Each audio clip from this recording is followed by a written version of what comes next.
Well, I know I'll make sure we get to the key. One of the key elements is on the cover. Obviously, the greatest player debate is obviously a large sort of like message in the book, and there they are. And you kind of alluded to it earlier when you talked about the analysis, the Tendex sort of identifying the best player, the MVPs, and Jordan's at 8, and it sort of like set these four players so significantly above everybody else. Yeah. Speak to a little bit to that, and are you even a little bit surprised that they're in a category sort of? And there's a big fall off between the four of them and everybody else.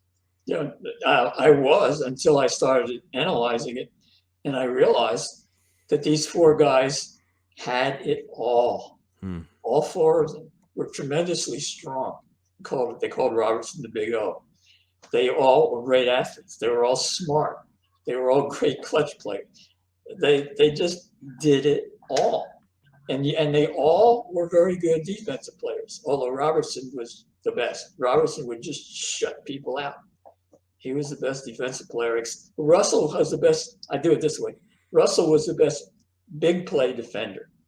He blocked a lot of shots. He would get the ball and throw it down, and they would go in for an easy layup. Or he would make these great steals. He would time himself just right to go around his guys defending.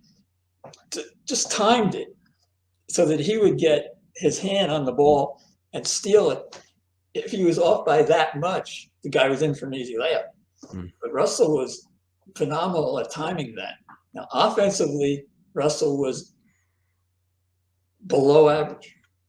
If his whole team had been like Russell, they would have averaged about 85 points a game. He was not a good offensive player. And this, in spite of the fact that he had the same advantage that the other centers do, playing close to the basket, but he had a poor field goal percentage. He had a bad free throw percentage too, and he didn't have Chamberlain's excuse. Chamberlain and Shaq had a reason. They were so strong that they had very little touch. Now Chamberlain did have a touch for his, finger roll, but from the line, it was all, bam. But Russell didn't have that excuse. He wasn't. He was 220. Chamberlain was 300 pounds. So really, it was these four guys. They really were, and it's a wide margin down to number 5. Now, different people will rate them different ways. I think because of the intangibles, taking away all those assists from Robertson, and there were other intangibles that favored Robertson's rating going higher. The others were kind of where they were. And you could just say, well, I think Jordan was better than James, so okay. And you could even say, well, I think Jordan was better than Robertson. But it's harder to do that because it's kind of like Rodman's rebounds. There's a big gap between Robertson and the others when you get the assists in there, and the fact that Robertson's prime decade, and that's what you go by because athletes have a prime decade, and usually it's about 18 to 28. But Robertson was one of the few athletes who actually had acquired the game skills to be one of the best in the world, if not the best, while he was still in high school. He was 18 years old. He was phenomenally strong and fast in every way. But he also had developed these skills. And usually, well, in Jordan's case, he really didn't max out his skills until about his 3rd or 4th year in the NBA. Right. I'd say his 3rd. But Robertson was probably at or near his peak when he was a senior in high school. The 3 greatest college seasons, and these were not close, were all Robertson. 1, 2, 3, sophomore, junior, senior. Robertson was just that much above everybody else. And it was a wide margin. They didn't count, like with TENDEX. I mean, TENDEX only rated for this book the professional seasons. And by the time Robertson was in his 7th NBA season, he was already slipping. Well, his prime decade had been 3 more years. College and first 6 NBA. Most players are not that fast to develop, and they're not worn out. He was kind of worn out by that time because of all the minutes he played. Most guys are not worn out when they're in mid-career in the NBA.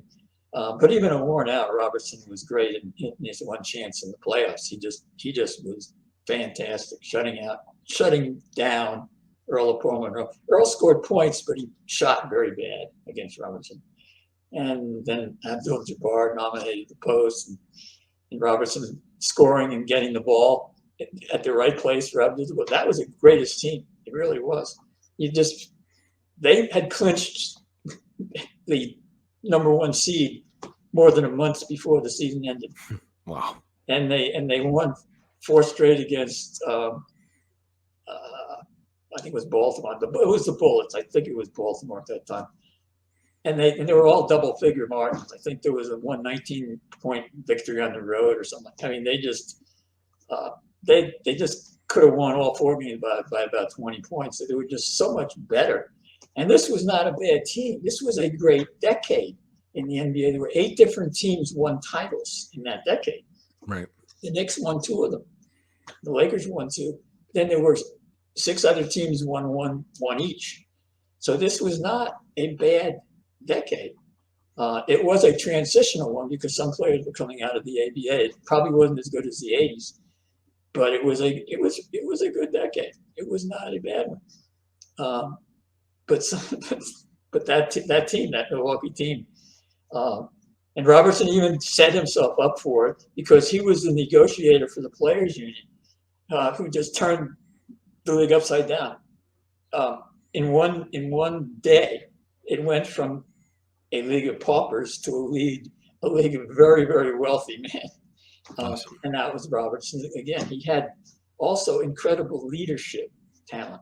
And the other guys did too. LeBron, great leadership. Jordan, great leadership. Chamberlain, great leadership. These 4 guys just did not have any flaws, except for the fact that Wilt was so strong. And that wasn't really a flaw because it was an advantage. But in the free throw line, it was a flaw.